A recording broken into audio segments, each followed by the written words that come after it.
In the heart of Togo, nestled between the great Mefou River and the towering Togo, there was a small but prosperous village called Nkum. The villagers were known for their beautiful music, especially their mastery of the drum.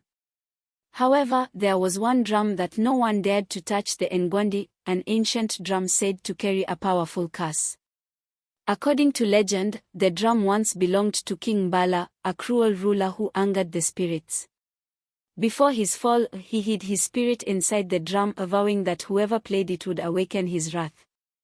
The drum was locked away in the sacred hut, guarded by the village elder. Among the villagers was a young boy named Ekema, whose hands were blessed with an extraordinary gift: he could make the drums speak. His rhythms told stories of warriors, lovers, and spirits of the land. But Ekema was restless. He longed to play the Ngwandi, to hear the sound that had been forbidden for generations. One evening, after hearing yet another warning about the drum, curiosity overcame him.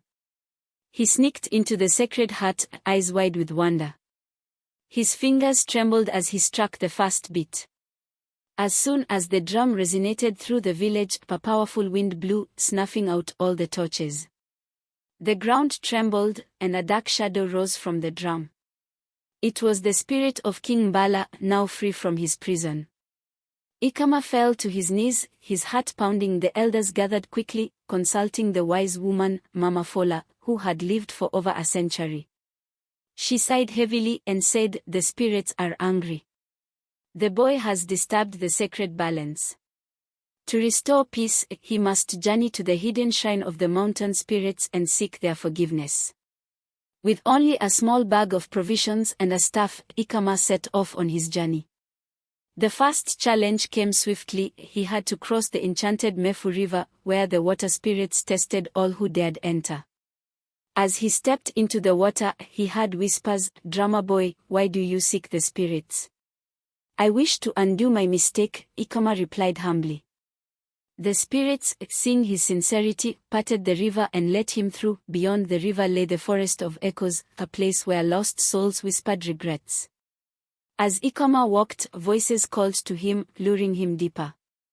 Suddenly, he saw his own reflection in the trees, an older, twisted version of himself.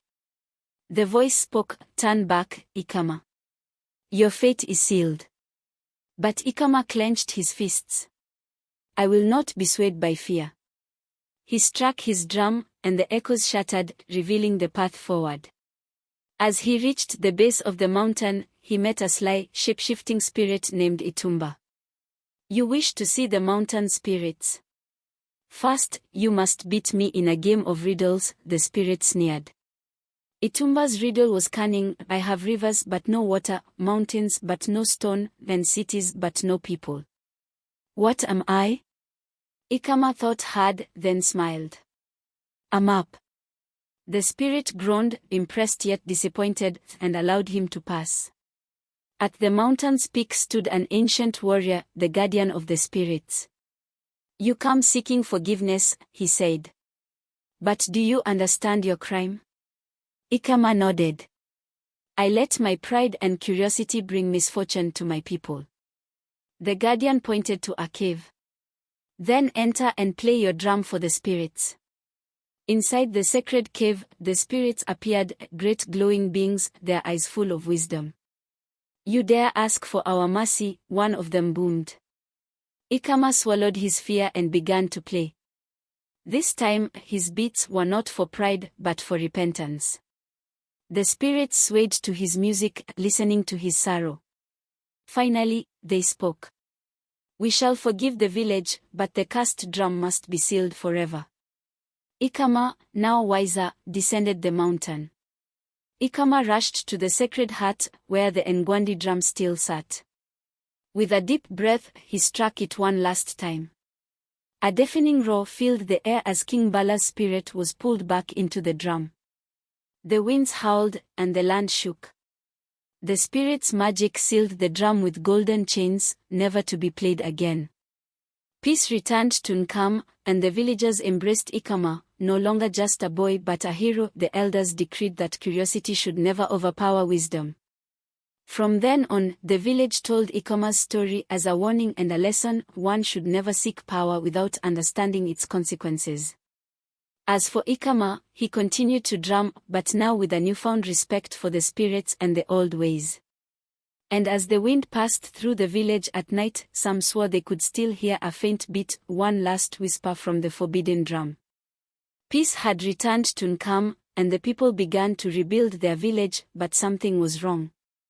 Though King Mbala's spirit had been sealed away, strange occurrences continued. Livestock disappeared, whispers filled the night air, and some villagers claimed to see dark figures lurking at the edges of the forest. Ekema, now seen as the village's protector, felt a deep unease.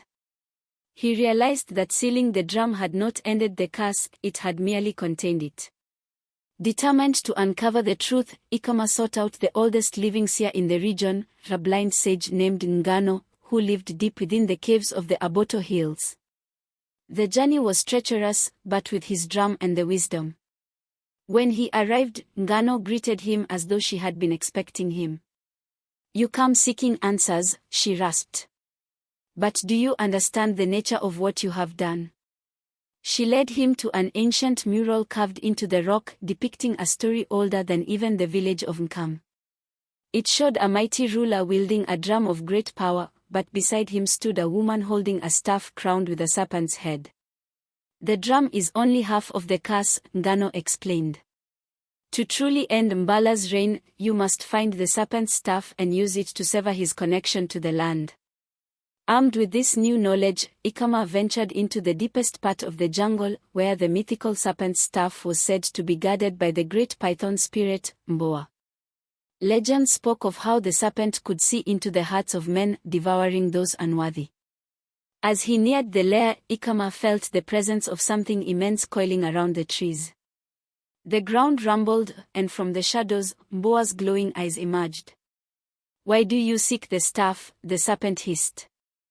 Ekema steadied himself and beat his drum, letting the rhythm speak for him. He played a song of truth, of redemption, and of the suffering his village had endured. The air was thick with tension as the spirit listened. Finally, Mboa spoke, "You have the heart of a true drummer, one who does not play for power but for balance." With that, the massive serpent uncoiled, revealing an ancient wooden staff wrapped in golden vines. "Take it, but be warned, power is neither good nor evil. It is how you wield it that determines your fate." Ekema raced back to Nkum, the serpent's staff in hand. As he entered the village, he saw the full extent of the lingering curse. Trees had blackened, the river had turned to murky sludge, and a dark mist loomed over the land. King Mbala's spirit had begun to break free again. The cursed drum trembled, its chains rattling violently. The villagers ran in fear as Mbala's voice echoed through the night. Ekema stood firm. He raised the serpent's staff and struck the ground. A bolt of energy shot from the staff, sending shockwaves through the village. The drum's golden chains shattered, and Mbala's spirit burst forth, the towering figure of darkness and rage. With a steady heart, Ekema played his drum, not with fear, but with purpose.